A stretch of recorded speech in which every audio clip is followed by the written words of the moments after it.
Hello everyone and welcome back to my channel. Today what we are going to be going over is the 2020 Senate elections if the incumbent president, or back in 2016, Hillary Clinton won. So basically assuming that Hillary Clinton actually visited Wisconsin and other Rust Belt states and made more of a play for them, that she definitely did not.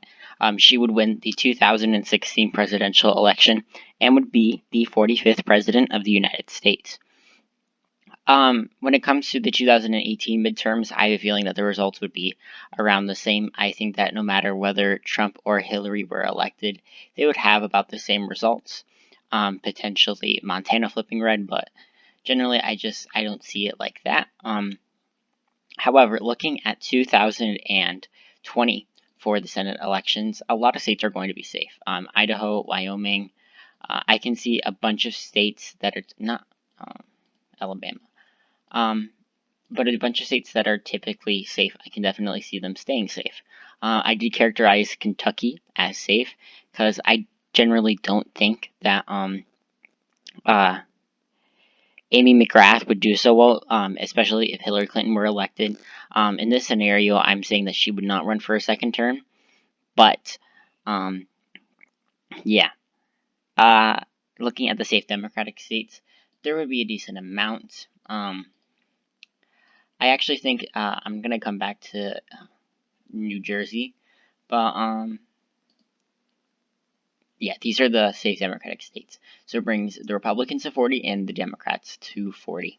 So where do I think the likely Republican states would be? Well, first off, the state of Texas, John Cornyn, likely already going to be likely in the 2020 presidential election, not Senate election, with Trump elected. Kansas, with Roger Marshall being the Republican nominee, likely going to be, the next senator from the state of Kansas. I generally doubt the Democrats would win, especially in this type of scenario. The next likely state would be the state of Alaska. Dan Sullivan, the incumbent Republican, likely already going to win by a likely margin, or even getting a little closer, with the Democrat Al Gross doing a little bit better in recent polling. However, in this scenario, it would go by a likely margin. In addition, some other likely states would be the states of Mississippi, Alabama, South Carolina, and Georgia's special election. This is generally how I think that these states would go anyways. I don't think Hillary would necessarily impact this too much, but, it is what it is. Yeah. I was, never mind. So, looking at the likely Democratic states, the state of New Jersey, I think, would be likely. This is generally just based off of the fact that I characterize likely states as states between 5 to 15 percentage points going for one party, and I think that New Jersey, even back in 2014, it was a likely state. In 2016, it was a likely state. So I think it's going to be a likely state very narrowly, though, in 2020. I also think the state of Virginia would be a likely state, probably being around 6 to 8 percentage points, trending more and more blue. I also think the state of Michigan would be a likely state, despite it being a little bit more red in recent elections. However, with Hillary Clinton making a play for it back in 2016, they likely would still have a Democratic identity. And Gary Peters did win back in 2014 by double digits in a Republican wave year, so I generally don't see him changing that anytime soon. I also think the state of New Mexico would be a likely state. Now going into the lean Republican states, I think the state of Montana would be lean Republican. Even with Steve Bullock running, I think that this is already more of a Republican-leaning state, even though I generally classify it as a toss-up.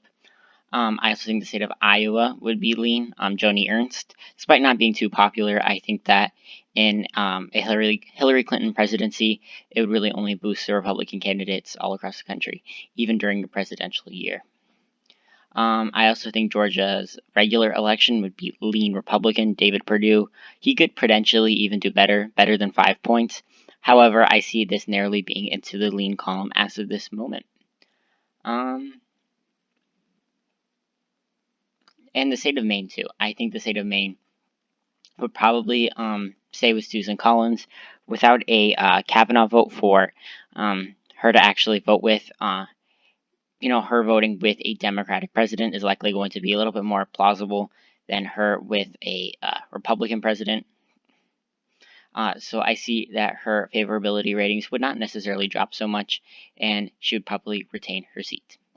When it comes to other states, I think New Hampshire would go to the Democrat Jean Shaheen by a lean margin, probably within 3 to 4 points.